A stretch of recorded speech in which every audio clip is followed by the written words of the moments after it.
वंदे मातरम। जय श्री कृष्णा। जय गौ माता। साथियों, हमारी टीम द्वारा पूज्य गौ माता की नियमित सेवा की जा रही है। आप लोग काफ़ी समय से हमारे साथ जुड़े हो और हमारी टीम का निरंतर प्रयास है, जो गौवंश हैं, जो भूख प्यास से बिलख रहे हैं, उनकी हम सेवा कर रहे हैं।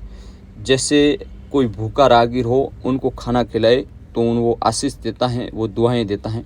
जैसे ही हमारी पूज्य गौ माता हैं, जो बिल्कुल भूख से प्यास से बिलख रही हैं, इन्हें लोगों ने, जो इनके मालिक हैं, इन्होंने इन्हें घर से बेघर कर दिया है। इनका कोई मालिक नहीं है और इन्हें लोग बोलते हैं कि ये आवारा पशु हैं। हमने जहाँ तक देखा है, शास्त्रों में पढ़ा है, सुना है, तो हमें तो यही लगता है कि हमारी पूज्य गौ माता हैं। और जो ये आवारा इनको बोलते हैं, ये गौ माता नहीं आवारी। आवारा तो इनके मालिक हैं, जो इनको अपने स्वार्थ के लिए घर पर रखा था। जब तक गौ माता ने दूध दिया तब तक ये अच्छी थी, या कहीं गौ माता यहाँ से आज खरीदी गई, कल किसी और को बेच दी गई, तो उन्हें बहुत ही अच्छी लगती कि ये गौ माता 10 किलो दूध देती हैं, ये 5 किलो देती हैं। ऐसे लोग कई तरह की बातें करते हैं।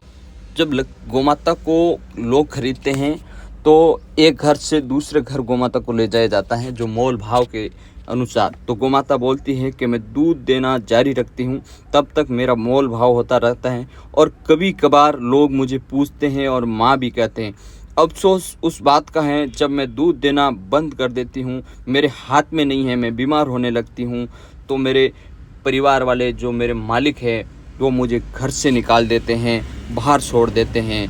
तब मैं दर दर की ठोकरें खाती हूँ, भूखी प्यासी भटकती हूँ। तो लोगों से मैं क्या उम्मीद कर सकती हूँ? मालिक, जो मेरे मालिक थे, वो मुझे डंडा मार के घर से निकाल देते हैं। तो मैं ईश्वर से ही प्रार्थना करती हूँ, वो ही मेरे हैं, बाकी मेरा कोई नहीं है। बाकी लोग मुझे आवारा कहते हैं, जबकि मैं आवारा नहीं हूँ।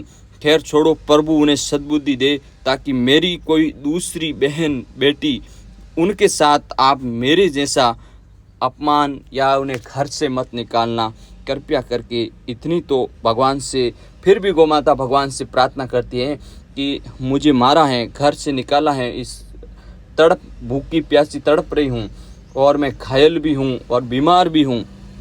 फिर भी गौ माता उन्हें भगवान से प्रार्थना करती हैं कि उन्हें सद्बुद्धि दे। ये नहीं बोलती हैं कि उनका नाश हो जाए, सत्यानाश हो जाए। हम इंसान हैं, जो एक दूसरे की हमारे किसी से नहीं बनती हैं, या लड़ाई झगड़ा हो जाता है तो हमें कोई बाहर निकाल देता है, तो हम उनके कितने बुरे शब्द बोलते हैं कि ये तुम्हारे काट देंगे, मार देंगे, ये कर देंगे। लेकिन हमारी पूज्य गौ माता है, इतनी अत्याचार सहने के बाद भी वो भगवान से प्रार्थना करती हैं कि इन्हें सद्बुद्धि दो प्रभु, ये सही सत्य के मार्ग पर चले। तो इसलिए साथियों, पूज्य गौ माता को माँ का दर्जा दिया गया है। माँ के बाद अगर कोई पूज्य है तो हमारी गौ माता है। गौ माता की करुणा, इनकी दया, इनकी महिमा अपार है। संतों ने, ऋषियों ने बताया गया है। जो हम आजकल के लोग गौ माता को घर से बेघर करके ये कुत्ते कुतिया पालने का शौक पाल रहे हैं। अगर गौ माता घर में होती हैं और जहाँ पर वो मूत्र करती हैं, गोबर करती हैं, वहाँ लक्ष्मी जी का वास होता है। लेकिन आजकल गौ माता को द्वार पर आते ही लाठी से ऐसे पीछे पड़ते हैं जैसे कोई उनका दुश्मन आ गया हो। और कुत्तों को अपने घर के अंदर, बेड के ऊपर, रसोई के अंदर, जहाँ हम अपने खाना पीना रखते हैं, वहाँ पर वही कुत्ते हैं, जो वही बर्तन है, वो चाटते रहते हैं।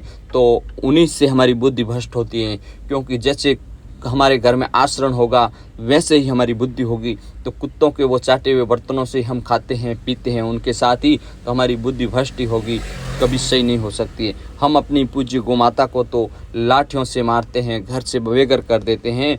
इनके लिए हमारे पास समय नहीं है, और इन कुत्ता कुत्तियों को लेकर हम अपनी आगे वाली सीट पर, अपने बेड पर, रसोई में कहाँ कहाँ नहीं घूमते हैं। तो फिर भी जो हमारा धर्म है, वो पिछड़ने का यही मूल कारण है कि हम अपनी सनातन संस्कृति को खो रहे हैं।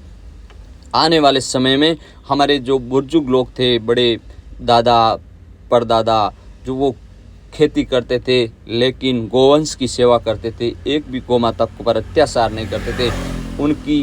उनके पास हर घर में 10, 20, 50, 100 गौ माता होती थी और वो गौ सेवा करते थे। तो खेती भी भगवान, अन्न धन का भी भंडार भरते थे गौ माता की कृपा से। अब आजकल के लोगों को सब फ्री में चाहिए, काम दूध भी चाहिए, घी भी चाहिए, मक्खन भी चाहिए, लेकिन गौ माता नहीं चाहिए। ये कैसे संभव हो सकता है? गौ माता से हर तरफ से हमें फ़ायदा ही है, कोई नुकसान नहीं है। और ये हमारी पूज्य माँ हैं, इनके आशीर्वाद से तो हमारे घर में कोई चीज़ की कमी भी नहीं रहती है। फिर भी लोग आजकल अपनी संस्कृति को भूल रहे हैं और ये किस तरफ जा रहे हैं, जो हमारे देश का, हमारे सनातन धर्म का आने वाले समय में ये सर्वनाश कर देगी। पूज्य गौ माता को हम नहीं बचा पाए तो इसमें साथियों कोई दो राय नहीं है। अभी भी समय है कि आप कम से कम एक समय कहीं भी अपनी पूज्य एक गौ माता को अपना लो, या अपने घर के आसपास है उनके लिए चारे पानी की व्यवस्था कर लो। नहीं तो गौशाला में जाओ, आप नियमित एक समय निकाल कर 5 मिनट 10 मिनट गौ सेवा में एक हाजिरी जरूर लगाए।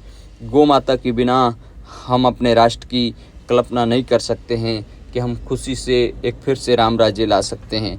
जहाँ गोवंश की कटते हैं, हजारों लाखों गोवंश कटते हैं, उस देश में खुशहाली कैसे होगी साथियों?